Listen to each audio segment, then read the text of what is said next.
Assalamualaikum warahmatullahi wabarakatuh. Perkenalkan, nama saya Yuni Maulidina. Di sini saya akan memaparkan hasil analisis saya mengenai review sekolah, yaitu Sekolah Cikal atau Sekolah Cinta Keluarga. Sekolah Cikal adalah salah satu sekolah atau komunitas belajar yang dipercayai untuk bisa memberdayakan potensi anak didiknya. Pada sekolah ini, kenyamanan dan keamanan anak dalam belajar sangat terjamin. Oleh karena itu, sekolah ini menerapkan metode pembelajaran yang inovatif dan kreatif. Pada pembelajarannya, Cikal menerapkan nilai bintang 5 yang sudah dirancang oleh pendirinya. Kebetulan saya mengambil analisis hasil sekolah ini, yaitu pada Sekolah Cikal Cabang Cilandak yang terdapat pada Jalan Letjen, Simatupang, Kapling 18, Cilandak, Jakarta Selatan. Sekolah ini tentu memiliki beberapa cabang, diantaranya Serpong, Lebak Bulus, Surabaya, Cilandak. Ada juga pendidikan inklusi yang diadakan hanya di Jakarta, Surabaya, dan Bandung saja. Cikal ini didirikan pada tahun 1999 oleh Nazila Shihab. Mungkin kalian pernah ya mendengarkan nama Shihab ya. Dia adalah seorang kakak dari Najwa Shihab dan putri dari Quraisy Shihab. Najila Shihab ini mempercayai bahwa anak-anak di masa depan akan bisa memimpin dan menciptakan masyarakat yang harmonis. Pada sekolah ini, Cikal mengadakan pembelajaran dalam 8 fase. Yang pertama ada fase A atau fase adik-adik atau kelas adik-adik yang terdiri dari siswa berumur 9 sampai 24 bulan saja. Yang kedua ada fase B atau kelas kakak-kakak yang terdiri dari siswa usia 2 sampai 4 tahun saja. Mungkin ini bisa disebutkan kelas PAUD. Lalu ada fase C. Fase C ini biasanya disebut kelas reception junior dan reception senior yang terdiri dari usia 4 sampai 6 tahun. Ada pula fase D. Fase D ini yaitu disebut kelas year 1 dan year 2 yang berusia siswanya sekitar 6 sampai 8 tahun. Lalu ada fase E. Fase E ini disebut kelas year 3 dan year 4 yang terdiri dari siswa 8 sampai 10 tahun. Ada pula fase F. Fase F ini yaitu disebut dengan year 5 dan year 6 yaitu siswa yang berusia 10 sampai 12 tahun. Ada juga fase G yang disebut kelas year 7 and year 8 yang terdiri dari siswa 12 sampai 14 tahun. Selain itu ada juga fase H. Fase H ini disebut dengan kelas year 9 dan year 10 yang terdiri dari siswa berumur 14 sampai 16 tahun saja. Selain itu ada pula fase terakhir atau fase I. Fase I ini biasanya disebut dengan kelas year 11 dan year 12 yang berisi anak-anak atau siswa berumur 16 sampai 18 tahun. Mungkin ini anak-anak SMA ya. Sekolah ini memiliki 3 kurikulum, diantaranya IB atau International Baccalaureate. Pada kurikulum ini menawarkan rangkaian pendidikan internasional atau program kurikulum internasional yang mendorong siswa untuk mencapai pencapaian pribadinya dalam bidang hal akademik. Yang kedua ada kurikulum internasional Cambridge. Pada kurikulum ini lebih fleksibel dan menantang, juga menginspirasi para siswanya. Sensitif secara budaya yang dilakukan dengan pendekatan internasional. Dan yang ketiga ada kurikulum nasional. Kurikulum nasional ini yaitu kurikulum 2013 yang telah diberlakukan. Pada kurikulum ini disusun untuk mencapai tujuan pendidikan nasional, di mana siswa dikembangkan dalam ranah kognitif, afektif, dan psikomotor. Sekolah ini menerapkan visi yang biasa disebut dengan nilai bintang 5. Yang pertama ada pembelajar yang mandiri, yang kedua ada kaya secara emosional, spiritual, dan juga moral.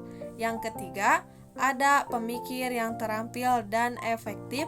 Yang keempat ada berwawasan luas dan sehat. Yang kelima ada memperdayakan anggota masyarakat global yang adil, berkelanjutan, dan damai. Pada dimensi misi ada yang disebutkan pembelajaran mandiri. Pembelajaran mandiri ini yaitu pembelajaran yang berkomitmen, reflektif, dan mandiri. Lalu ada kaya secara emosional, spiritual, dan moral. Kaya maksud di sini yaitu seimbang, kooperatif, dan memiliki prinsip. Lalu pemikir yang terampil dan efektif, yaitu cerdas, inovatif, dan komunikatif. Ada berwawasan luas dan sehat secara fisik. Dalam hal ini, siswa diperkirakan sehat juga open-minded atau berpikiran terbuka. Lalu memberdayakan anggota masyarakat global yang adil, berkelanjutan, dan damai. Pada dimensi ini, siswa diharapkan bisa berorientasi pada aksi, kepemimpinan, dan kepedulian terhadap sesama makhluk. Cikal di sini memiliki beberapa program yang menunjang kegiatan pembelajaran. Di antaranya yang pertama ada PSPI atau Personal and Social Education. Pada pembelajaran ini diharapkan siswa dapat meningkatkan kualitasnya untuk berwawasan internasional dan pembelajaran seumur hidup yang efektif. Yang kedua ada Religion Studies atau biasa disebutkan dengan pembelajaran agama. Pada pembelajaran ini siswa diharapkan bisa mengaitkan nilai-nilai agama yang dianutnya dengan kehidupan sehari-hari. Lalu ada Mathematics. Mungkin di sekolah lainnya juga tentu terdapat pembelajaran matematika. Pada pembelajaran ini mendukung siswa untuk melakukan pemecahan masalah dalam kehidupan sehari-harinya juga agar membantu siswa dapat berpikir secara kritis. Ada pula program sains atau program ini mencakup pada pembelajaran biologi, kimia, dan fisika. Pada program ini diharapkan mendorong siswa untuk mempercayai dunia dari perspektif ilmiah. Lalu ada social studies yaitu diharapkan dapat mendorong siswa untuk menghormati dunia di sekitar mereka. Ada juga PHI atau Physical and Health Education. Pada pembelajaran ini siswa dilatih secara fisik agar sehat jasmani dan rohani dengan kegiatan berolahraga. Lalu ada pula program art atau seni yang melatih siswa untuk berpikir secara imajinatif juga kreatif. Lalu ada pula bahasa atau language. Pada bahasa ini karena siswa melakukan aktivitas dengan menggunakan bahasanya, maka ada pembelajaran yang seperti biasa dilakukan di SD biasanya. Pembelajaran di sini ada bahasa Indonesia dan tentunya pula ada juga bahasa Inggris. Selanjutnya ada service learning.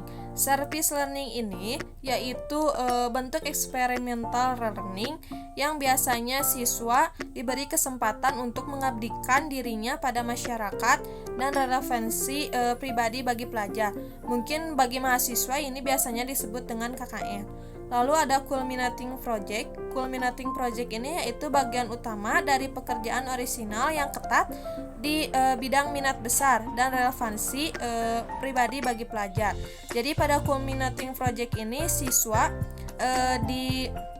disalurkan untuk bekerja atau memiliki proyek sesuai dengan bidangnya masing-masing.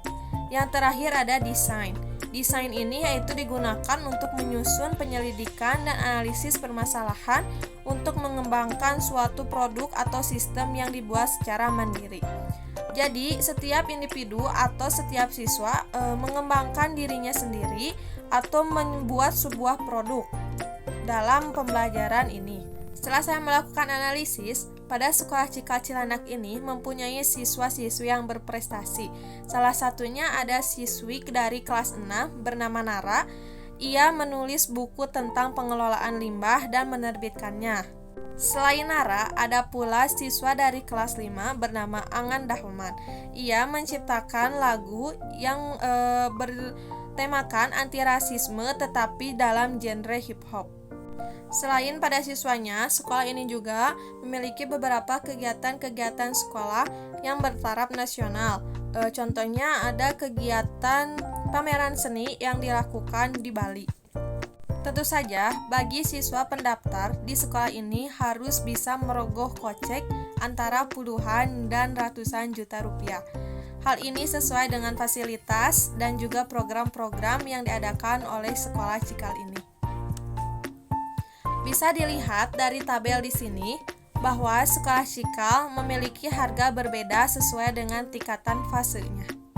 Untuk lebih lanjut lagi, kita bisa melihat video setelah ini yang dilansir dari YouTube Cikal Cilandak. Check it out. Yuk kita cek fasilitas apa yang ada di Cikal Cilandak.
Sekian hasil analisis yang bisa saya paparkan. Mohon maaf apabila mengalami banyak kesalahan. Dan saya ucapkan terima kasih, semoga bermanfaat. Dadah.